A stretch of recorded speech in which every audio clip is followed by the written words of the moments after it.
A sit-down earlier this week between President Biden and President Lula da Silva of Brazil has raised some eyebrows among those on the left in particular.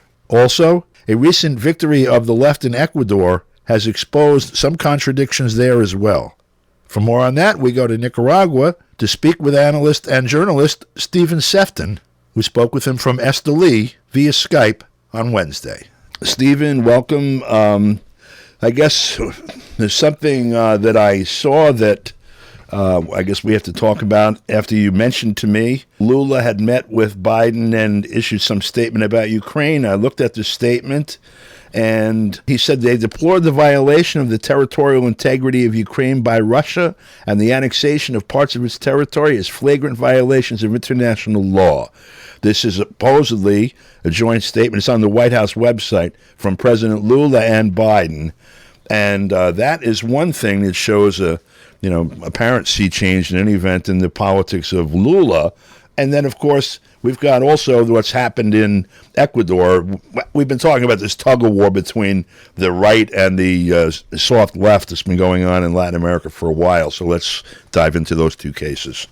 Yeah, so I think that Lula's decision to allow that joint statement to be issued in both his name and that of President Biden of the United States do indicate the way in which the so-called soft left or the progressive left that have successfully achieved power in countries like Brazil, Argentina, and Mexico are kind of prisoners to their kind of social democrat ideology, to the extent that they are continually looking over their shoulder at what the other countries, like the countries of the European Union or countries like the United States and Canada, are thinking and what they want, because those countries are important partners, either economically or in other ways, for the countries concerned, in particular Mexico, of course, which is a member of the so-called TMEC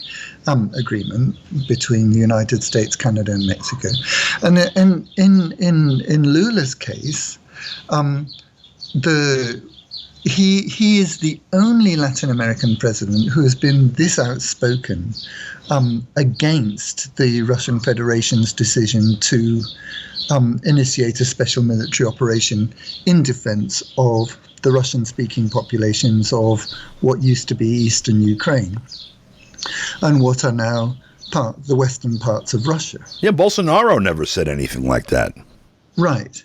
And so, and this points to things that we've touched on in the past. For example, the contradictions that do exist beyond doubt among the BRICS countries, and in particular Brazil, of course.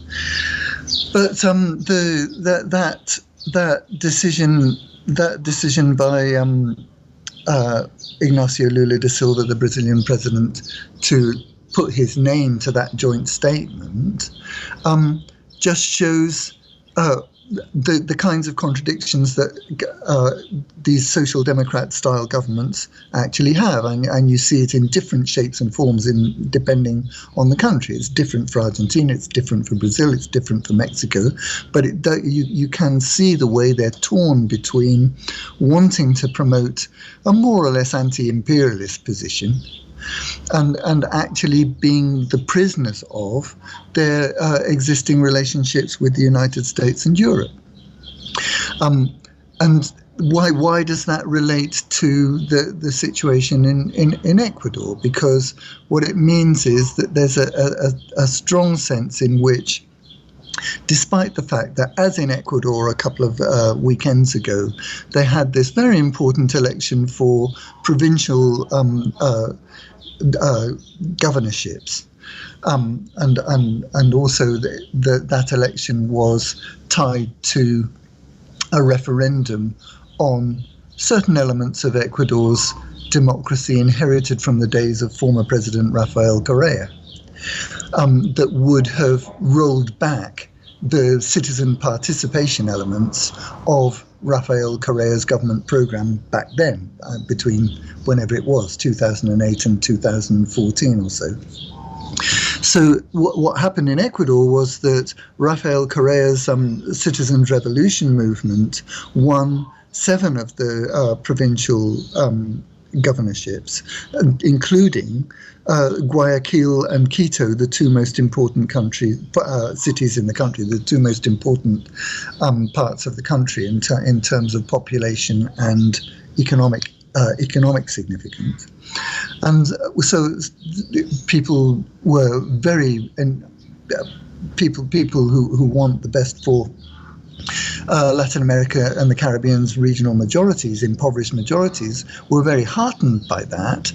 But we have to remember that once these progressive movements get into office, when they actually take power and become the government, they then become subject to all the pressures that we can see being applied to Lula da Silva, to Andrés Manuel López Obrador in Mexico, and to Alberto Fernández in Argentina, for example. And also Xiomara Castro in Honduras, and also what we saw happen in, right in front of Lula himself. This happened, and Lenny Moreno in Ecuador.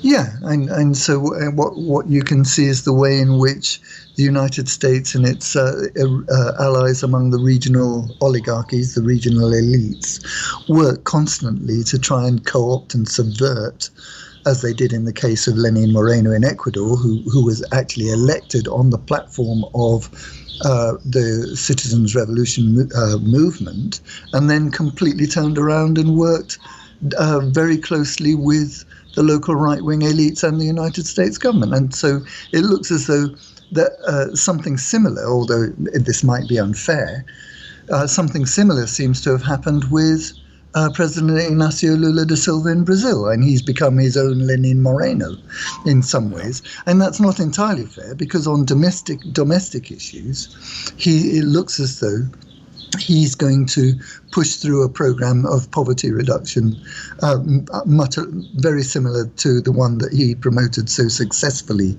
during his 2 periods as president in the early years of this century.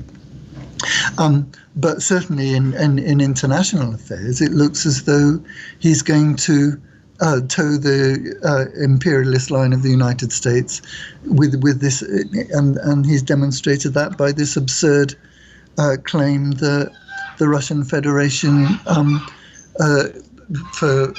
has unjustly occupied the territory of Ukraine, when in fact what happened was that it acted in defense of the Russian-speaking population of Ukraine that was under attack by its own government. For 8 years. Which is something, All right, so just this question is one that's been bedeviling people for maybe a century at this point, and that is the question of trying to have a progressive domestic policy to solve the problems of working people while promoting and or endorsing the actions of imperialism and colonialism on the global stage, which of course is about as anti-worker as you get.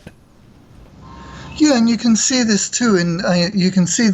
For example, another thing that we haven't mentioned is that Lula da Silva has accepted the possibility of U.S. military collaboration in terms of defending the Amazon. And just a few years ago, that was anathema to the Brazilian military. Yep. But that position of Lula da Silva's in Brazil is also very similar to the position of Gustavo Petro in Colombia. Right. And in Colombia, Gustavo Petro has just introduced a not insignificant reform of the health system that will make the health system somewhat more democratic than it was and more accessible to people. So you can see that in the same way that Lula is trying to develop